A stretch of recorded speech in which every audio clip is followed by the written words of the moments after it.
მადლობა. რაც შეეხება საზოგადოების განაჩენს. ქალბატონ ანა შევახსენებ იმ განაჩენს, რომელიც საზოგადოებამ გამოუტანა მის პარტიას, პარტია ლელოს.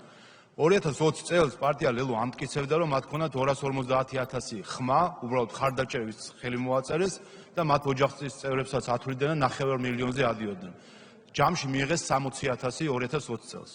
2021 წელს მათ მიიღეს 47,000 ხმა. ეს არის თქვენი განაჩენი. 2%-ზე ქვემოთ ჩამოხვედით, მიიღეთ ეს განაჩენი. რაც შეეხება არჩევნებს, მე მინდა მადლობა გადაუხადო ჩვენს მხარდამჭერებს, რომლებიც უკვე მერვედ მოგწეს მაღალი ლეგიტიმაცია. რა თქმა უნდა, ამ დობას ჩვენ ვიღებთ როგორც ჩვენი ადგილობრივი, ეროვნული და საგარეო პოლიტიკის მოწონებას და ამ პოლიტიკის გაგრძელების მანდატს.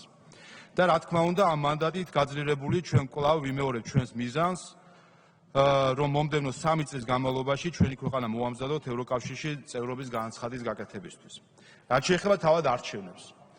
ის შეფასდა ყველას მიერ, როგორც ადგილობრივი, ისე საერთაშორისო დამკვირვებლების მიერ, როგორც თავისუფალი და კონკურენტული. და რა თქმა უნდა, იმისთვის, რომ ეს ყოფილიყო თავისუფალი და კონკურენტული, ორი ფაქტორი იყო ყველაზე გადამწყვეტი. ერთი, ქალბატონ ანამ უკვე ახსენა, ეს გახლავთ საარჩევნო რეფორმა, რომელშიც ჩვენს ამომრჩეველს და ჩვენს მოსახლეობას დავუპირდით, რომ ის იქნებოდა ისეთი რეფორმა, რომელიც იმ რისკებს, რომელიც სამწუხაროდ აღმოჩნდა 2020 წელს, რომ სპეკულირება იყო გაყალბებული არჩევნებით, ყველა ამ რისკს ჩაკეტავდა და არავის არ მისცემდა შესაძლებლობას, რომ ყოფილიყო სპეკულაცია კვლავ ამ გაყალბებული არჩევნების ნარატივით. და ჩვენ ეს სიტყვა შევასრულეთ. მათ შორის 100 მეტრიანი რადიუსის დანაწესით, რომელიც რა თქმა უნდა რთული დასაცავი იყო და ამას ჩვენ რეფორმის დროსაც ვამბობდით. ჩვენც აღვრიცხეთ და თქვენ ძალიან კარგად იცით ის სტატისტიკა, ოპოზიციის წარმომადგენლები როგორ იმყოფებოდნენ ამ 100 მეტრიან რადიუსში და ასე შემდეგ.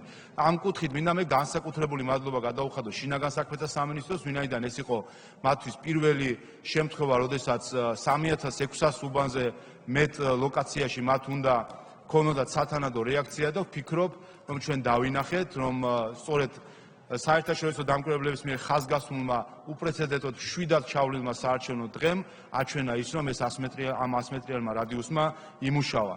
რა თქმა უნდა, იმუშავა 10%-იანი გადათვლის დანაწესმა და სწორედ ამის გამო არის, რომ ვერავინ ვერ ბედავს დღეს ილაპარაკოს ჩაყრებზე და ასე შემდეგ. გადაითვალა 360 უბანი, სტატისტიკა გამოქვეყნდება კვლავ, მაგრამ რაც გვაქვს პირველადი მონაცემები, რაიმე სერიოზული არაფერი არ არის, ცვლილებებს სხვათა შორის ხმები თუ ვინმეს მოემატა, მე რამდენადაც ვიცი, ქართულ ოცნებას მოემატა მათ შორის თბილისში ხმები ამ გადათვლის შედეგად. ასე რომ შეიძლება იმაზეც დავფიქრდეთ 2020 წლის არჩევნები ხომ არ გადაგვეთვალა და იქ ხომ არ ვნახავთ ქართული ოცნებისთვის დაკლებულ ხმებს. და აქედან გამომდინარე ეს რეფორმა იყო წარმატებული და მნიშვნელოვანი არის, რომ ეს რეფორმა გატარდა და კიდევ ერთხელ მინდა მადლობა გადაუხადო ყველას, ვინც იყო ეს ჩართული, სამწუხაროდ ლელოს და ქალბატონ ანას, რა თქმა უნდა, მადლობას ვერ გადაუხდი, მათ ხარი არ დაუჭირეს ამ რეფორმას. და მეორე, საარჩევნო ადმინისტრაცია, განსაკუთრებული მადლობა საარჩევნო ადმინისტრაციას, უბნებს, მათ უცხოელმა დამკვირვებლებმაც განსაკუთრებული მადლობა გადაუხადეს იმისთვის, რომ ასე ორგანიზებულად ჩაატარეს ეს დღე და აქ არ შეიძლება არ გავიხსენოთ ის სამწუხარო ფაქტი, რაც იყო დაკავშირებული ცესკოს დაკომპლექტებასთან, იმასთან, რომ ოპოზიციამ და მათ შორის არასამთავრობო სექტორამ ხარი არ დაუჭირეს, მათ შორის ცესკოს თავმჯდომარედ გიორგი კალანდარიშვილს და მე მინდა აქედან მას პირადად კიდევ ერთხელ მადლობა გადაუხადო იმ საქმისთვის, რომელიც მან გაწია ამ მცირე ხანში და ამ ორგანიზებულად ჩატარებული არჩევნებისთვის. 2020 წელს ქალბატონ თამარ ჟვანიას მიმართ ისმოდა ისეთი ბრალდებები, პირადი, პოლიტიკური, სამართლებრივი, ყველანაირი და მაშინაც ვამბობდით, რომ ბოდიში მოეხადათ ქალბატონი თამარ ჟვანიასთვის. ამ არჩევნებით დადასტურდა ერთი რამ. გარდა იმისა, რომ მანამდე საგამოძიებო კომისიის სხვა ფაქტები დადასტურებული იყო, ყველა ბრალდება ქალბატონი თამარის მიმართ იყო ფარსი და ტყუილი, ამ არჩევნებმაც დაადასტურა ეს. და აქედან მინდა რომ კიდევ ერთხელ მოუწოდო არასამთავრობო ორგანიზაციებს, რომელმაც მაშინ არც კი დაიცვეს ქალბატონი თამარი და მოუწოდო ოპოზიციას, რომელიც იყო პირდაპირ ბრალდებელი ქალბატონი თამარის, კიდევ ერთხელ მოუწოდო.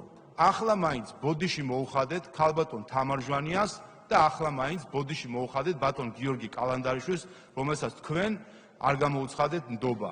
მადლობა კიდევ ერთხელ საქართველოს მოსახლეობას იმისთვის, რომ ისინი იყვნენ არჩევნებზე და მადლობა იმისთვის, რომ დღეს ვხედავთ, რომ მათ ეს არჩევნები მიიღეს. მადლობა.